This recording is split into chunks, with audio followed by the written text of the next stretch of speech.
আজ ছিল শনিবার, আমরা আজ গিয়েছিলাম অ্যানিভার্সারির জন্য শপিংয়ে। এটা হলো অ্যাজোরাইট, যেটা ভেগা সিটি মলের গ্রাউন্ড ফ্লোরে আছে। দারুণ জায়গাটা পড়েছিল, অনেক না সুন্দর সুন্দর কালেকশান ছিল। এর মেনলি ওয়ান শোল্ডার টপ, কোয়ার্ড সেটগুলো দারুণ ছিল। তোমরা জাস্ট কালেকশানগুলো একবার দেখো, কালার কম্বোগুলো মারাত্মক লেভেলে ছিল, আমার তো দারুণ লেগেছে। এই ড্রেসগুলো দেখো একবার, কালার কম্বোগুলো পরলে কিন্তু অনেক ভাইব্রেন্ট লাগবে আর সুন্দর লাগবে। এটা দেখো সামার কালেকশানের ড্রেস, একদম মানে কুল টাইপের ছিল, সাদার ওপর। দামগুলো খুব রিজনেবল, 1800-2000 টাকা এরকম করে পড়ছে বেসিক্যালি।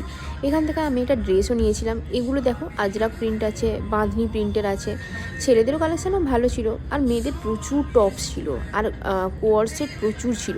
একবার দেখো জাস্ট কালার কম্বোগুলো, ওয়াও। এটা দেখো ব্লু কালারের, দারুণ ছিল। জাস্ট আই থিঙ্ক 2000 টাকা বা 1800 টাকার মতো দাম ছিল। এই দেখো 2599 এর দামটা, 2000-এর ওপর। ভালো ছিল, তোমরা একবার চেক আউট মারতে পারো। এই প্রিন্টগুলো খুব সুন্দর, দেখো এই গ্রিন ড্রেসটা। এখানে রয়েছে আরও অনেক কোড সেট।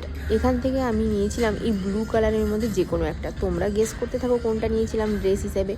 আরও অনেক কুর্তা ছিল, অনেক বড় বড় প্যান্ট ছিল, যেগুলো মানে ক্যাজুয়াল ড্রেসও ছিল। এখানে একটা কোড সেট তোমরা দেখো, জাস্ট ওয়াও। কাশ আমি যদি ওই ড্রেসটা না নিতাম, তাহলে এই কোড সেটটা হয়তো নিয়েই নিতাম। তার মাঝখানে চেক আউট করতে করতে এইটা দেখো চোখে পড়লো, lovely collection, lovely colour combo. তার মাঝখানে দেখে আয়না দেখে মারলাম আমি উঁকি একটুখানি। কী আর করবে, তোমরা আমাকেও দেখে নাও অল্প করে।